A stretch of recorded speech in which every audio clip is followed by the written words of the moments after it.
Haur Koneng kayak gitu. Kalau yang ini Aceh misalnya, Timur Timur, Irian, memang memang dasarnya adalah persoalan ketidakmerataan perekonomian. Waktu itu sentralisasi kekuasaan dan berdampak pada sentralisasi ekonomi itu berpusat di Jakarta dan itu dikuasai, sehingga kemudian dikuasai oleh pemerintahan yang berkuasa dan kroni-kroninya, sehingga kemudian daerah-daerah yang di pelosok-pelosok itu seperti Timur Timur, Irian, Aceh itu tidak terperhatikan secara baik dalam proses pembangunannya, sehingga tidak terjadi pemerataan ekonomi, pendidikan dan segala macamnya. Akhirnya kemudian itu yang kemudian dimanfaatkan oleh bangsa asing, terutama sini Australia. Australia ini sangat berkepentingan untuk memecah belah kekuatan NKRI seperti itu. Ya seperti juga misalnya di Irian, ya, sekarang orang-orang Australia itu udah mulai masuk ke situ. Nah, kasus Balibo itu kenapa terjadi? Misalnya ada 5 wartawan yang kemudian dengarnya saya nggak tahu faktanya, saya nggak ikut terlibat melakukan investigasi fakta kekerasan di sana ya. Cuma saya dengar dan itu pun dibuat filmnya oleh orang-orang Australia ya. Dan itu kalau saya lihat di filmnya, si tentaranya itu ditembak langsung gitu loh di sini. Jadi bukan ada bukan dalam proses peperangan, tetapi dalam dia ditangkap, tembak gitu loh. Nah itu kan kejahatan perang. Nah itu yang apakah memang begitu kejadiannya atau memang itu pas terjadi peperangan antara Timur Timur sama tentara NKRI, lalu kemudian si wartawan itu kan posisi mereka ada di sana di pihak, posisinya itu ada di pihak pemberontak ya, maksudnya dalam artian Timur Timur. Nah itu kemudian ya mungkin saja seperti itu, saya melihat. Cuma saya tetap aja dari aspek strategi politik ya, ini jadi makanan empuk bagi Australia, sehingga kemudian itu menjatuhkan pemerintahan kita. Nah, saya sempat bilang ke mereka waktu ada diskusi ya, waktu itu ya diskusi tentang film Balibo, saya bilang yang salah bukan pemerintah Republik Indonesia sekarang, tapi yang salah pada waktu itu kalau memang nyala pemerintah Republik zaman pemerintahan Soeharto. Dan segenap pemerintahan zaman Soeharto harus minta maaf kalau memang itu terjadi penembakan. Tidak bisa dilibatkan misalnya pemerintahnya sekarang kalau urusannya dengan politik luar negeri ya. Itu saya melihat seperti itu. Jadi kalau memang terjadi, kalau toh memang tidak terjadi penembakan secara langsung, itu karena memang peluru nyasar, memang resiko di dalam kondisi peperangan, peluru itu kan tidak terbelah, sehingga kemudian resiko yang dihadapi untuk teman-teman wartawan perang itu akan menghadapi seperti itu. Nah itu pertimbangan saya tuh ya berkaitan dengan itu. Cuma kemudian kemarin digembar-gemborkan berkaitan dengan kan sempat film Balibo itu dilarang ya di Indonesia untuk diinikan karena memang itu sangat menyudutkan gitu ya. Tapi sebetulnya kalau mau bijak harusnya ya kalau mau bijak sebetulnya tidak begitu ya. Ya tonton aja sih nggak apa-apa, karena masyarakat kita akan lebih dewasa yang melihat seperti apa ini benar enggaknya gitu. Karena namanya juga film gitu ya. Dan itu pun filmnya bukan film historis, itu melodrama sebetulnya. Film yang ada unsur ceritanya segala macam. Bukan film fakta sejarah gitu loh. Seperti yang Sohogi itu kan film melodrama gitu ya. Jadi ada cerita yang dibuat direkayasa oleh sutradara atau ya termasuk juga mungkin timnya ya seperti itu. Itu yang bisa kita membedakan antara kekuatannya, perbedaan antara Balibo, Aceh, terus Irian sama Haur Koneng. Kalau Haur Koneng proses ininya tipikalnya dengan kasus-kasus lain yang memang berangkatnya dari dasar politik kekuasaan pemerintah. Kalau yang Balibo itu berhubungan dengan memang itu kesalahan pemerintahan Soeharto pada waktu itu. Tapi kemudian ini dimanfaatkan oleh kekuatan asing untuk kemudian mereka bisa memisahkan diri dari negara kesatuan. Seperti Aceh dulu juga banyak ya yang sponsor-sponsor Aceh Merdeka itu dari luar juga. Ya. Irian juga termasuk ya, seperti itu. Nah itu perbedaannya. Nah ini kenapa begini? Ini kesalahan pemerintahan Soeharto juga gitu, menurut saya pada waktu itu. Karena apa? Karena tidak bisa mengayomi segenap bangsanya yang diamanatkan oleh Undang-Undang Dasar 45. Itu yang jadi persoalan. Undang-Undang Dasar 45 memang tidak begitu dilaksanakan secara ideal oleh Soekarno pada waktu itu. Tetapi kemudian zaman Soeharto lah malah lebih terpuruk lagi. Undang-Undang Dasar 45 malah tidak dilaksanakan secara ideal. Sehingga kemudian berdampaklah yang kasus-kasus seperti Malibo, Haurkoning gitu ya. Haurkoning yang sebetulnya kasusnya ada kasus masalah sepele, masalah tanah gitu ya. Tapi kemudian bisa berimbas pada penudingan bahwa itu aliran sesat segala macam. Dan itu senjata yang sangat ampuh karena memang selain isu PKI, aliran sesat itu pada waktu itu juga digunakan karena berkaitan masyarakat Indonesia ini lebih cenderung ya memang mayoritas beragama Islam, sehingga itu bisa jadi bahan suntikan untuk menekan siapa saja yang kira-kira dianggap tidak nyaman untuk si penguasa. Bisa aja di stigma itu akan menjadi tenaga ampuh gitu. Jadi ada dua pembedaan antara yang dari dampak kebijakan pemerintahan Soeharto, yaitu berkaitan dengan persoalan stigmatisasi yang dibangun oleh pemerintah Soeharto ke rakyatnya langsung. Ada yang juga kemudian dari perilaku pemerintahan itu tidak meratakan ekonomi, pendidikan segala macam, tidak membangun keadilan, sehingga kemudian rakyat merasa frustasi, kecewa, dan merasa diasingkan, teralienasi dari seolah-olah dari negaranya, dan akhirnya kemudian itu dimanfaatkan oleh negara luar untuk berpecah. Dan itu memang terjadi sejarahnya dari sejak zaman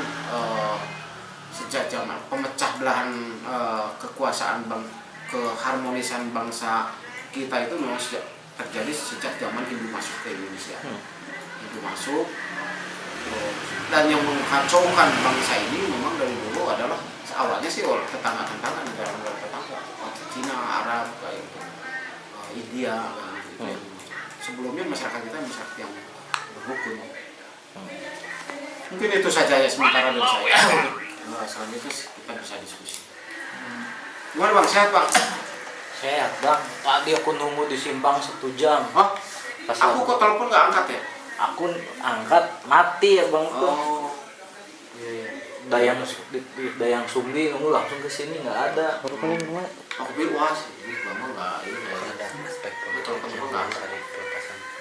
Jadi kesan tapi Bang. Ya, aspek tuh. Jadi kebetulan aku juga sakit. Coba aja. Ya, istirahat.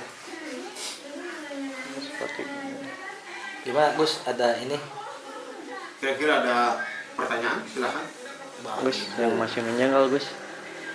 Ini Bang, ini bertanya sedikit. Apakah ada Panjang aspek aja yang sedikit. ada aspek politik yang mendasari pelepasan Balibo? Kalau misalnya ada, seperti apa aspek politik yang mendasari pelepasan itu? Iya, karena ada sebetulnya pelepasan itu karena Timur itu kan dimerdekakan sejak pemerintahan Habibie waktu itu, dan Habibie melepaskan Timur setelah dia jadi presiden. Sebelumnya kan Mas Soeharto masih dipertahankan ya, sehingga kemudian terjadi semua pasukan dikerahkan ke sana, maka muncullah peristiwa Balibo pada waktu itu. Nah, tapi kemudian sampai Sanana Gusmo juga ditangkap kan waktu itu, dipenjarakan. Pas peristiwa 98 Sanana Gusmo itu ada di Jakarta ditangkap. Terus kemudian nah lalu pada pemerintahan Habibie dia memberikan kemerdekaan pada Timur, namun kemudian apa yang terjadi itu dasarnya apa? Karena banyak tekanan dari dunia internasional. Habibie tidak siap menghadapi itu semua karena Habibie itu bukan seorang negarawan sebetulnya, dia itu lebih sebagai orang teknokrat ya, dia tidak mengerti bagaimana kedudukan berbangsa bernegara seperti apa. Oke, dalam konteks itu mungkin seolah-olah itu Habibie karena gini, isu pertama yang dibangun karena tekanan dorongan masyarakat mahasiswa pada waktu itu untuk membangun demokratisasi,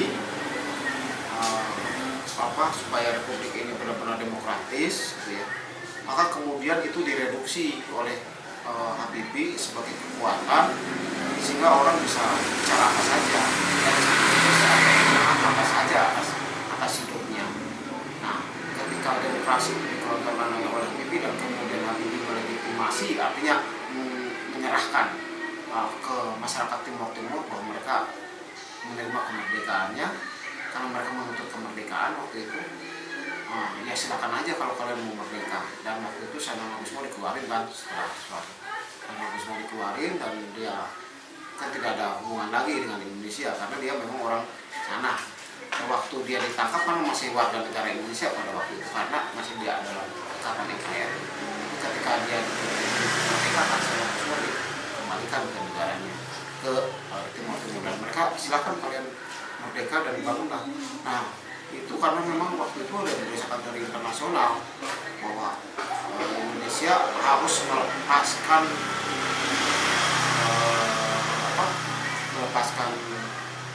Timur Timur kalau tidak mau ada kutukan dari dunia internasional kayak gitu. Nah, Habibie yang nggak mau mendapat resiko, baru juga ini reformasi kemudian dia harus itu karena dia nggak mau ada masalah gitu. Tapi sebetulnya dia sebagai negara yang berbangsa yang sebetulnya itu bisa juga dipertahankan pada waktu itu karena itu hak negara. Misalnya gini,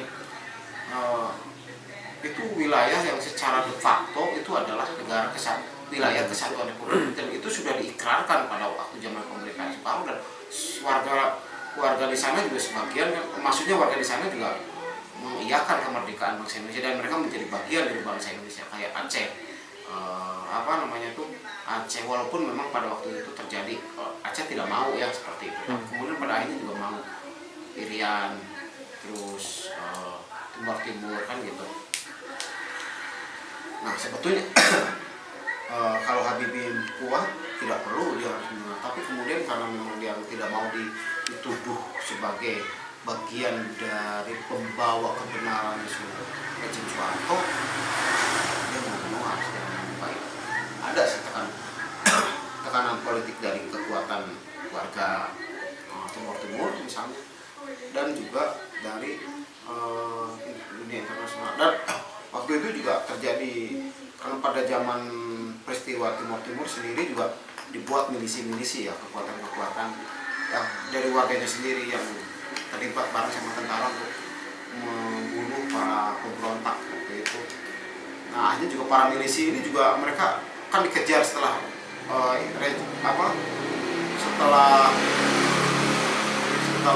Timur Timur merdeka, mereka sendiri para milisi ini kan dikejar balik oleh warga, oleh para pejuang di Timur Timur itu. Mereka ada yang tinggal ke Indonesia mencari suaka kan, mereka suaka politik, ada yang ada yang tinggal di Cicalengka. Waktu itu saya lihat ada beberapa orang Timur Timur, beberapa orang tinggal di Cicalengka.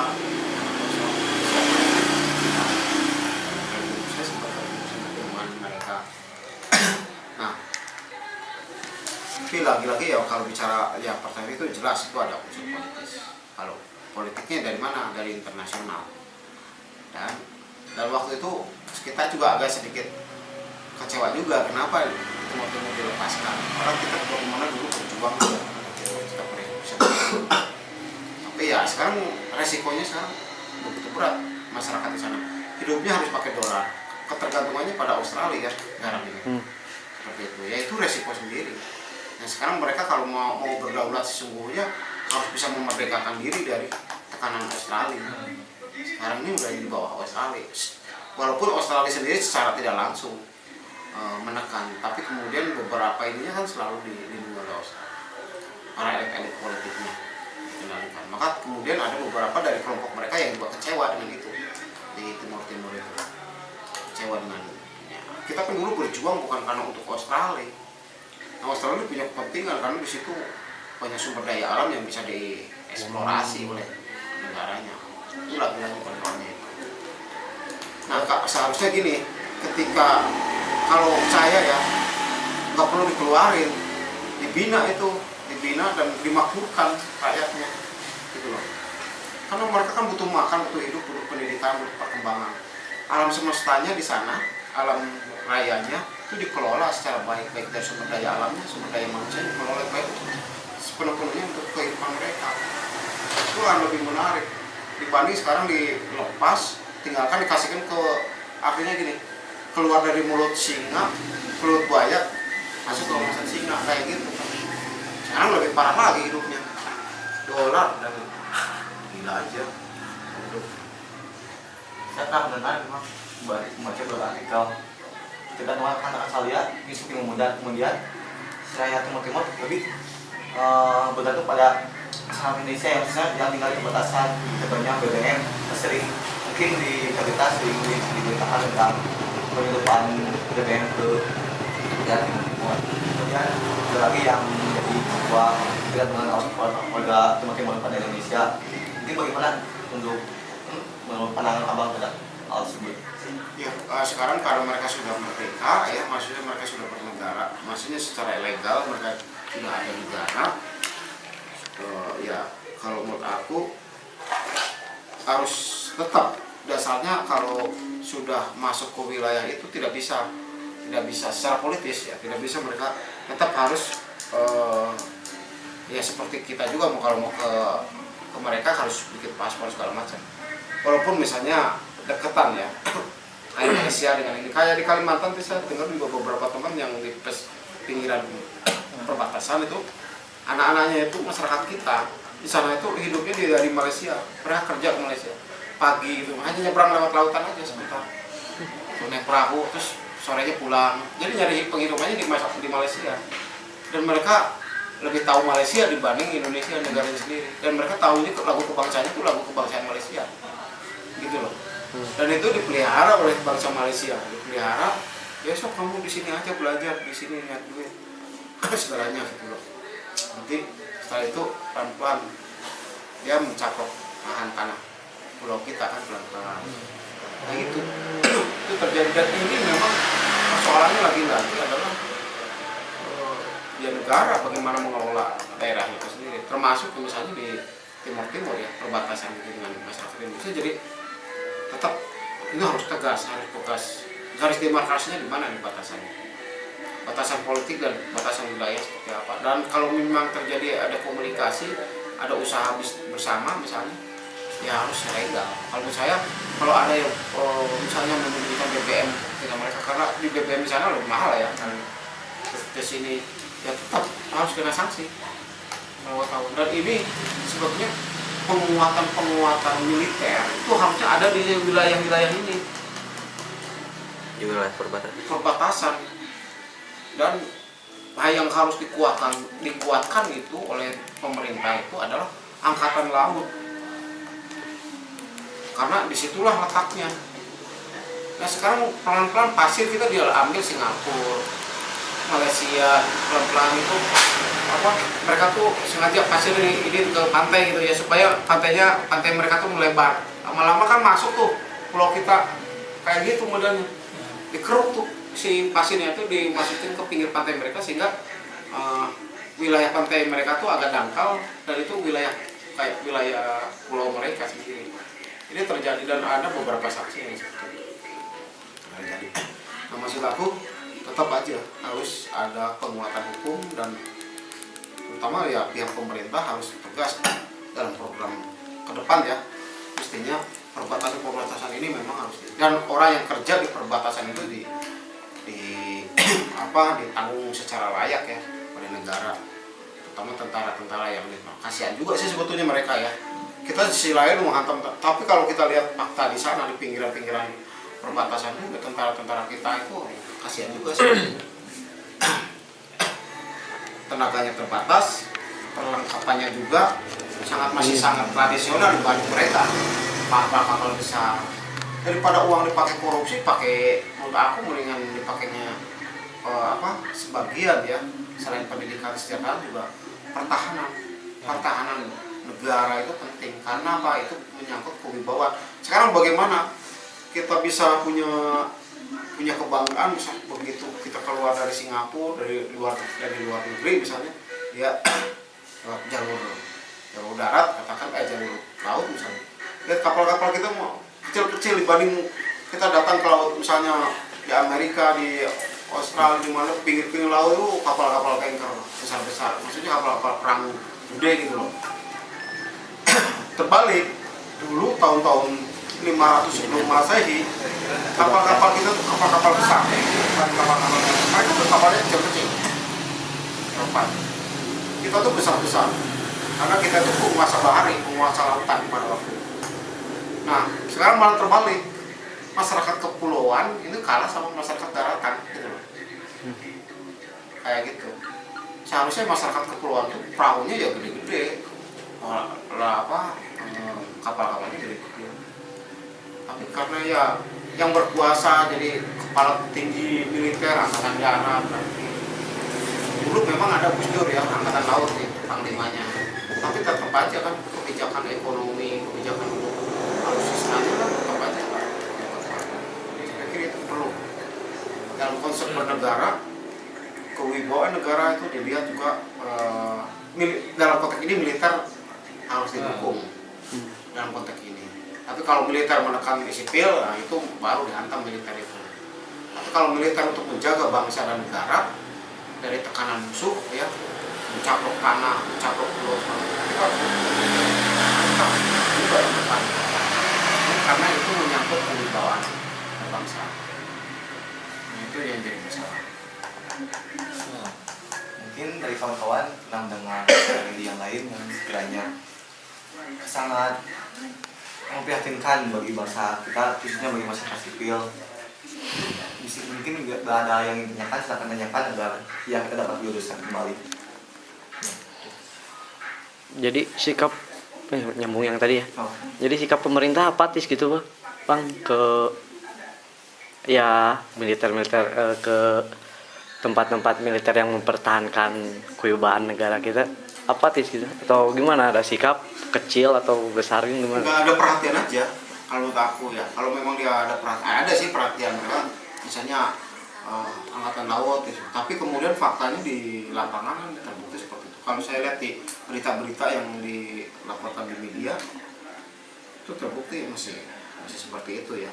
Belum lihat juga kita faktanya juga kapal-kapal perang kita itu kan masih menggunakan kapal-kapal perang lama ya. Dan kita kapal selamnya juga punya sedikit gitu. Beda kalah zaman Soekarno, kapal selam kita banyak. Kan kita kalah sekarang itu. Malaysia kalah sama Malaysia. Kalau kapal selamnya dan kapal perangnya juga jauh lebih gede dan lebih lengkap dari kita. Nah, itu udah membuktikan kalau bicara tentang sebuah bangsa, sebuah negara, pertama kita yang dilihat itu dari aspek teritorial. Batasan teritorial negara itu di mana dan siapa saja yang menjadi. Nah, kalau kemudian faktanya bahwa perlengkapan persenjataan kita kurang begitu ampuh dan gagah lah, katakanlah secara performan gitu ya, itu tidak terlihat dibanding dengan Australia atau negara-negara maju lainnya, itu membuktikan bahwa kita tidak begitu kuat menghadapi itu. Dan itu bisa teruji, dan beberapa kali kita diprovokasi Malaysia tidak berdaya. Ya, tidak berdaya. Malaysia udah masuk pesawatnya itu kapalnya ke batasan kita, itu diangkapin aja gitu loh. Ya karena memang takut, ngeri, gede besar, terus pas lengkap sekali nembak hancur juga. Maksud saya ini menjadi, dan kita hanya bisanya teriak-teriak aja di Jakarta di pinggir jalan, bukan pinggir jalan, mau teriak di sana berani nggak perang gitu loh, kan gitu. Nah itu yang jadi masalah. Nah sekarang masalahnya bukan itu, masalahnya negara, pengelola negara, pengelola pemerintah dalam hal ini, mengelola bangsa ini, itu yang jadi masalah. Maka malah jenderal-jenderal kita tuh Saya lihat tuh mobilnya mewah-mewah, tapi di dalam perang mereka kocar-kacir lari kok. Ini cerita aja, ada beberapa teman tentara petinggi militer kita itu nggak ada, ya mereka memang komando ya, tapi nggak berani mereka, beda dengan orang lain. Karena mereka sudah nyaman, oh, cukup kok makan, dikasih bakso sepiring aja cukup. Ya, kalau kita kayak gitu udah, istilahnya kayak gitu kan. Nah itu yang menjadi masalah. Nah, terus kemudian dan mereka gagah-gagahannya itu pakai mobil raya, di jalan main gitu loh, patroli gitu. Kalau kita lihat ya, latihan. Tapi kapan perangnya? Maksudnya ditakut-takutin gitu aja sama ini ya, karena memang pertimbangannya secara teknologi kita kalah. Sekarang bukan perang lagi gerilya, kalau zaman dulu iya, karena bisa keukur. Misalnya pasukan tentara Belanda masih senjatanya masih ini ya, maksudnya masih tradisional juga, maksudnya dia pakai tank jalan gitu, masih ini ya, orang lari dan kita bisa sembunyi di gerilya di sini. Artinya masih perang fisik dalam artian manusia dengan manusia. Sekarang perang itu ketahuan si Saddam Hussein sembunyi di mana udah ketahuan ya, walaupun di bawah kapal. Padahal Irak kaya kan, artinya perlengkapan persenjataannya juga gila kan mereka. Tapi bisa ketahuan, bisa mati, bisa sebentar itu loh kan. Mereka itu tentara Amerika. Selesai. Nah, maksud saya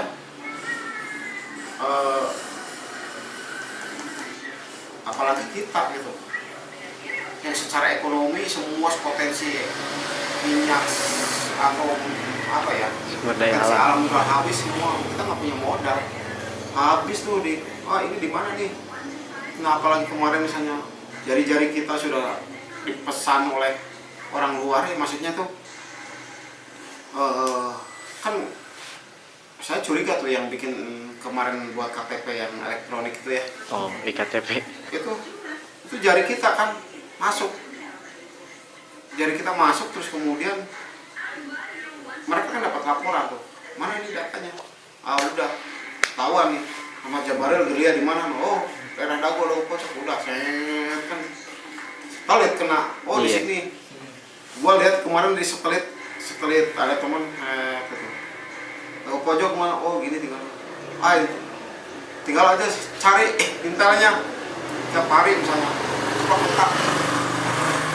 kontak nih, lu mau nggak jadi intel gua? Kata orang gitu.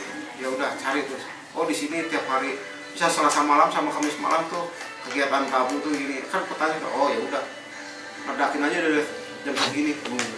Udah selesai. Kan gampang tuh. Ngeri ini. Wah, tapi sudah Pikir aja. Si Osama bin Laden sejago apapun dia disembunyiin oleh pasukan kawan-kawannya, kena juga kan. Iya. Mati. Tahu di mana tempatnya. Gila kan satu orang. nah sampai gitu jadi CIA. Gila kan. Iya Ini gitu. dari kampus mereka. Apalagi kemarin saya dengar juga gen masyarakat Indonesia itu kan dijual sama Menteri Kesehatan kita itu ke Amerika. Ya artinya udah nggak usah lagi pakai diserap, nggak usah capek-capek serap, udah aja dikasih serbuk apalah biologi sana, karena masyarakat sana mah ininya gen ininya tubuhnya pakai serbukan ini bisa meleleh, udah itu dijual. Gila gak gen bangsa kita itu kan sempat ribut waktu zaman SBY, menteri kesehatan yang pertama kan kemudian meninggal kan dia kemarin. Tapi datanya ya peduli dia meninggal, tapi data kita ini gen kita ini udah ketahuan kan ininya apa ya istilahnya itu saya nggak ngerti, cuma orang-orang bilang kalau itu udah ketahuan karakter fisiknya orang Indonesia ini tinggal mainkan aja kayak gitu. Itu yang menjadi Nanti jadi relawan dan internet pada yang menjaga petasan gimana maksudnya sisi dia tidak memiliki alat canggih untuk melawan invasi dengan negara lain. Selain juga kita sebagai gimana kita sebagai orang kota sering mengingatkan hancur lawan lah Malaysia, tapi kenyataannya kalau kita tidak punya apa-apa untuk melawan Malaysia gitu. Ini jadi sebuah kegalauan sendiri bagi tentara. Namun ini bang, saya pernah mendengar tentang BAKIN, BAKIN. Badan apa ya, semacam badan intelijen gitu. BAKIN. Nah yang jadi masalah kan bicara tentang intelijen nih, lagi-lagi teman-teman. Pertempuran kita itu kan sebetulnya pertempuran yang itu pertaruhannya adalah intelijen. Intelijen kita itu kan gampang dibaca. Beda dengan intelijen orang lain, pemerintah negara lain. Di kita mah intelijennya wah datang, oh ini intel. Kerjaan intel itu hanya di Indonesia itu hanya ngejar-ngejar aktivis. Terus paling ngejar-ngejar preman gitu ya. Intel kita itu nggak ada seperti mereka orang-orang Cina, misalnya orang Amerika. Intelnya buka usaha, ya nggak ketahuan. Apalagi Cina nggak ketahuan sama sekali intelnya. Dan kerja intel itu jangankan teman, saudara sendiri, anak sendiri nggak tahu, jangan tahu. Wah, tapi ini kerja intel. Nah itu yang dari kita intelijennya ada sekolahnya, sekolah intel aja orang. Apaan ya? Tanpa membaca, oh gini, udah ketahuan kerjanya intelnya kayak gini nih. Jadi kalah cepat malahan gerakannya sama mereka. Nah itu yang namanya BAKIN, terus ya badan intelijen.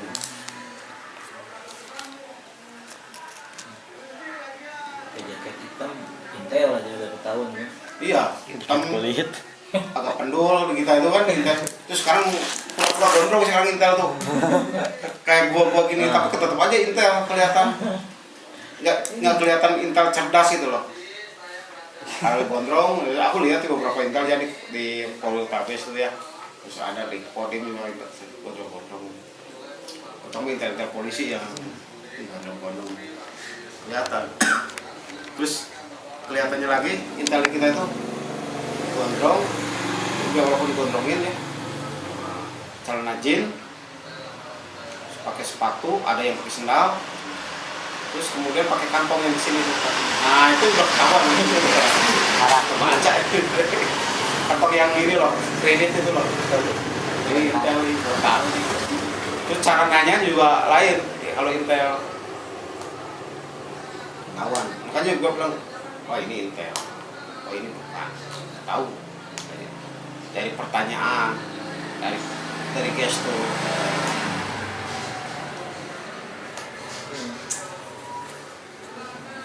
Mungkin dari kawan-kawan dan banyak orang tahu yang memberikan tanggapan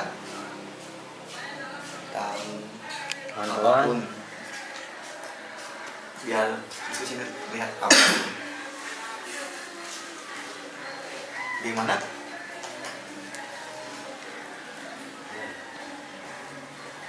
Tanyakan apa yang kawan-kawan ingin tanyakan. Saya mau tanya aja nih balik ya ke moderator. Kenapa temanya harus Malibu dan Alkonen? Nah, saya itu kawan-kawan belum mendiskusikan tentang apa sih tema sekarang gitu. Ditanya sama Menteri Pendidikan bagaimana? Ah, ingatnya Alkonen ya udah Alkonen aja. Siapa Menteri Pendidikan? Agung. Ada lagi ada. Ini jagian reggae bang.